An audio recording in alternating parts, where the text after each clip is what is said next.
দুর্নীতি, গুম, হত্যা কোনোটি বাদ নেই তার ঝুলিতে। বলছিলাম র্যাপিড অ্যাকশন ব্যাটালিয়নের সাবেক মুখপাত্র ও নৌবাহিনী থেকে বাধ্যতামূলক অবসরে পাঠানো রিয়ার অ্যাডমিরাল মোহাম্মদ সোহাইলের কথা। এ সকল বিভিন্ন অভিযোগ ওঠার পর নৌবাহিনী এমন ব্যবস্থা নিয়েছিল তার বিরুদ্ধে বলে জানা গেছে। বুধবার রাতে রাজধানীর বনানী এলাকা থেকে তাকে আটক করেছে গোয়েন্দা পুলিশ ডিবি। 2010 সাল থেকে পরবর্তী 2 বছর র্যাপিড অ্যাকশন ব্যাটালিয়নের লিগ্যাল অ্যান্ড মিডিয়া উইংসের ডিরেক্টর ছিলেন তিনি।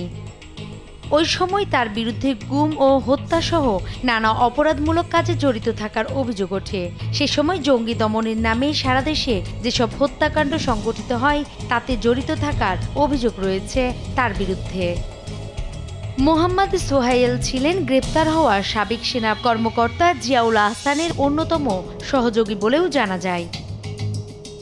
এদিকে মোহাম্মদ সোহাইল 1 বছরেরও বেশি সময় ধরে চট্টগ্রাম বন্দর কর্তৃপক্ষের চেয়ারম্যান হিসেবে দায়িত্ব পালন করছিলেন।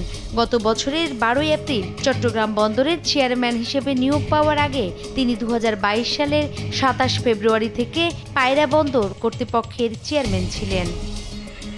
19 আগস্ট তাকে চাকরিচ্যুত করা হয়। তার বিরুদ্ধে দুর্নীতি, জোরপূর্বক গুম এবং হত্যাসহ বিভিন্ন অভিযোগ ওঠার পর নৌবাহিনী থেকে এমন ব্যবস্থা নেওয়া হয়েছে বলে জানা গেছে। গত 3 বছরে তিনি চট্টগ্রাম সহ 2 বন্দরে চেয়ারম্যান থাকাকালে কয়েক শত কোটি টাকা দুর্নীতি করেছে বলে অভিযোগ ওঠে। 2022 সালের 22 ফেব্রুয়ারি মোহাম্মদ সোহাইল কমিডোর থেকে রিয়ার অ্যাডমিরাল হিসেবে পদোন্নতি পান। অভিযোগ ওঠে কোনো জাহাজ বা ঘাঁটি কমান্ড কিংবা গুরুত্বপূর্ণ সামরিক কোর্স না করে শেখ হাসিনা সরকারের অনুগ্রহভাজন হিসেবে রিয়ার অ্যাডমিরাল হিসেবে পদোন্নতি পান তিনি। তথ্য অনুযায়ী জানা যায় গত 7 আগস্ট এই তারকা অ্যাডমিরালকে চট্টগ্রাম বন্দরের চেয়ারম্যান পদ থেকে সরিয়ে নৌবাহিনীতে ফিরিয়ে নেওয়া হয়। সেখান থেকে নৌবাহিনীর ট্রেনিং অ্যান্ড ডক্ট্রিনের কমান্ডার হিসেবে বদলি করা হয়। গত 3 বছরে তিনি 2 বন্দরের চেয়ারম্যান থাকাকালে কয়েক শত কোটি টাকার দুর্নীতি করেছে বলে জানা গেছে। 2010 সাল থেকে পরবর্তী 2 বছর মোহাম্মদ সোহাইল র্যাপিড অ্যাকশন ব্যাটালিয়নের লিগ্যাল অ্যান্ড মিডিয়া উইংসের ডিরেক্টর ছিলেন। এ সময় তার বিরুদ্ধে জোরপূর্বক গুম এবং হত্যাসহ বিভিন্ন অভিযোগে জড়িত থাকার অভিযোগ ওঠে। মানবাধিকার সংস্থা আইন হিসেব অনুযায়ী 2010 সালে 133 জন ক্রসফায়ার গুলি ও হেফাজতে নিহত হন।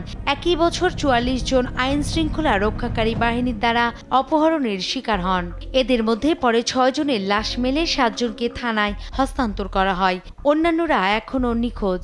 2010 সালে 100 জন ক্রসফায়ার ও হেফাজতে নিহত হয়েছেন। অন্যদিকে 59 জনকে আইন শৃঙ্খলা রক্ষাকারী বাহিনী অপহরণ করেছে বলে অভিযোগ ওঠে। পরে 16 জনের লাশ পাওয়া যায়, 4 জনকে থানা হেফাজতে দেওয়া হয়, অন্যরা এখনও নিখোঁজ।